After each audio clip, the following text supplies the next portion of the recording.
Oke, assalamualaikum warahmatullahi wabarakatuh. Kembali lagi dengan saya Faisal Bagus Kuncoro. Pada kesempatan video kali ini saya akan mempersembahkan sebuah video mengenai tune up sepeda motor FI atau full injeksi ya, dimana saya mengambil beberapa poin dari poin-poin tune up, yaitu yang pertama ada reset TP, kemudian ada reset ECM, dan yang terakhir ada setting altitude, dimana ketiga poin tersebut termasuk dari poin tune up ya.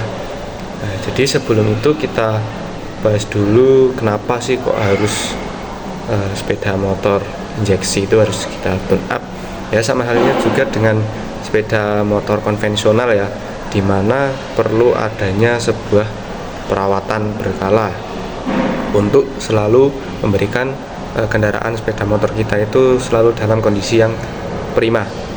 Nah, ketiga poin tadi, yang pertama adalah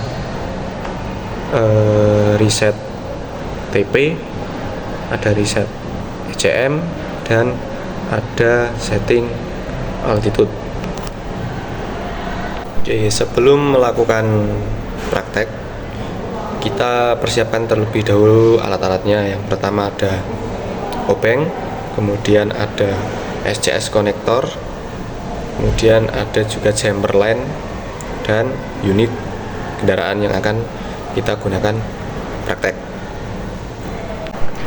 Yang pertama adalah reset ECM, di mana reset ECM ini memiliki fungsi untuk menghilangkan kode DTC atau kode kerusakan pada MIL setelah dilakukan perbaikan ya, dimana kode DTC ini muncul pada MIL atau malfungsi indikator lamp yang ada di speedometer kendaraan. Sebelum lanjut, kita bahas dulu mengenai MIL. Nah, apa sih itu sebenarnya MIL atau malfunction indicator lamp? Nah, jadi MIL ini adalah salah satu sistem sinyal yang ada di sepeda motor injeksi ya, di mana nanti MIL ini bisa menyampaikan pesan kepada pengendara, khususnya melewati lampu yang menyala yang dilakukan oleh MIL, sehingga MIL itu memiliki banyak kode kedipan melewati lampu. Nah, nanti kita sebagai seorang pengendara yang memiliki sepeda motor itu, kita bisa membaca kerusakan atau menganalisa kerusakan melewati kode yang MIL berikan. Nah, jadi MIL pada sepeda motor adalah fitur untuk memberikan informasi kepada pengendara ya, terkait kinerja sistem PCM FI. Indikator yang berada di panel instrumen ini akan menginformasikan kepada pengendara jika ada kerusakan pada sistem injeksi melalui kedipan nyala lampu MIL. MIL bekerja berdasarkan informasi dari engine control module atau ECM. Nah, jadi saling kirim sinyal ini antara ECM dan MIL. Saat lampu MIL menyala selama 2 detik, ECM akan mendeteksi sistem injeksi apakah ada kerusakan atau tidak.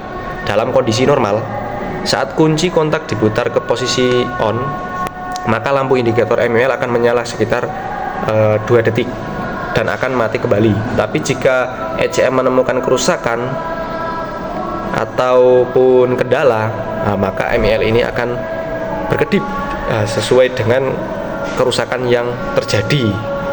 Saat sistem PCM bermasalah ya, kode kedipan MIL akan terus tersimpan di dalam memori ECM dan akan menyala setiap kali sepeda motor dihidupkan dan belum dilakukan sebuah perbaikan. Cara mengetahui kerusakan yang terjadi yaitu dengan menghitung kedipan lampu MIL-nya. Ketika reset ECM ini sudah beres atau sudah bisa dilakukan, maka tidak ada kode DTC pada MIL, maka MIL akan terus menyala pada kunci kontak on, dan setelah beberapa detik akan mati. Nah, bagaimanakah proses dari reset ECM ini? Prosesnya adalah sebagai yang berikut ini. Oke, ketika cover aki atau cover dari DLC sudah kita buka menggunakan obeng ya, karena covernya ini di sini ada bautnya, namun tidak kita masukkan video. Nah, kemudian kita buka cover DLC dan koneksikan SCS konektor kepada DLC konektor.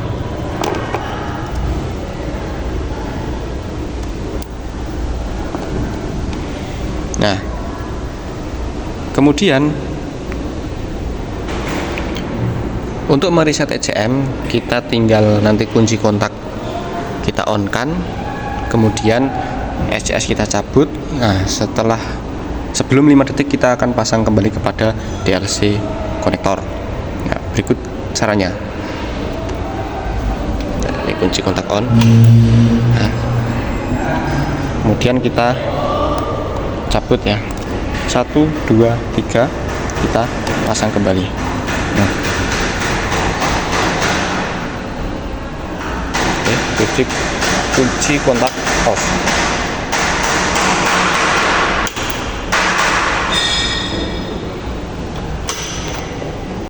Yang berikutnya adalah reset TP, di mana TP adalah salah satu sensor yang ada di kendaraan sepeda motor FI, yaitu throttle position, di mana TPS atau throttle position sensor ini merupakan sensor injeksi yang berfungsi mendeteksi sudut bukaan dari throttle valve di throttle body sebagai input data mapping ECM. Nah, namun saat kita melakukan reset TP, kita lakukan penjamperan pada sensor EOT atau engine oil temperature, di mana prosesnya adalah sebagai berikut ini. Kemudian kita akan melakukan reset TP dengan cara kita mencabut terlebih dahulu sensor EOT. Nah, ini kemudian kita jumper menggunakan jumper line.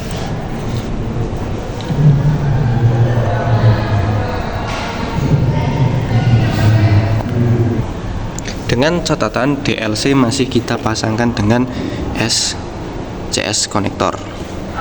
Coba kita lihat di MIL nya. Nah, sebelum kita melakukan proses reset TP, maka akan berkedip seperti ini. Nah, bagaimanakah prosesnya untuk reset TP di konektor sensor EOT? Kita kunci kontak nanti kita on kan, kemudian kita langsung cabut. Nah, itu caranya.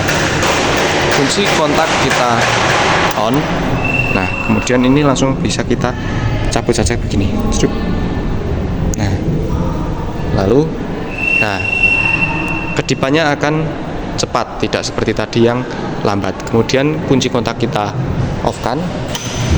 Nah, kemudian sensor EOT kita pasang kembali seperti semula.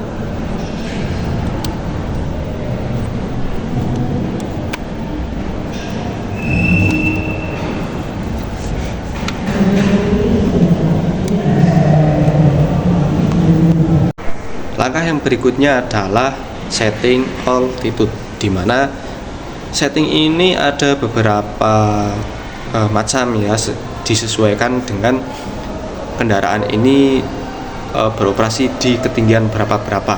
Ada setting altitude mode 1, yaitu untuk ketinggian 0 sampai 2000 mdpl. Kemudian setting mode 2 itu ada di ketinggian 2000 sampai 2500 mdpl. Untuk yang ketiga itu ada 2500 mdpl sampai 3000 mdpl. Kemudian yang setting mode 4 itu ada di 3000 mdpl ke atas. Karena di daerah saya ini sepeda motornya beroperasi tidak melebihi 2000 mdpl, maka kita akan melakukan mode setting altitude mode 1. Kemudian kita masuk ke setting altitude atau setting mode 1 ya. DLC masih kita koneksikan dengan SCS konektor, kemudian kita tarik tuas gasnya. Nah, kemudian kita tarik tuas gasnya secara penuh sebanyak 1 kali. Kemudian kunci kontak kita on-kan. Bisa dilihat di kode MIL-nya. Nah, ketika sudah berkedip seperti ini, kita lepaskan tuas gasnya. Kemudian tunggu 1 kedipan terakhir seperti ini. Kemudian kita cepat off. Nah, proses terakhir tinggal cabut SCS konektor dari DLC konektor, kemudian pasang kembali cover dari DLC konektor. Oke, itu tadi beberapa proses bagaimana cara kita mereset ECM, kemudian kita mereset TP melewati selektor EOT, kemudian yang terakhir ada setting altitude atau setting mode. Semoga video tadi bisa bermanfaat untuk kita semua, mengkritik dan sarannya. Terima kasih. Assalamualaikum warahmatullahi wabarakatuh.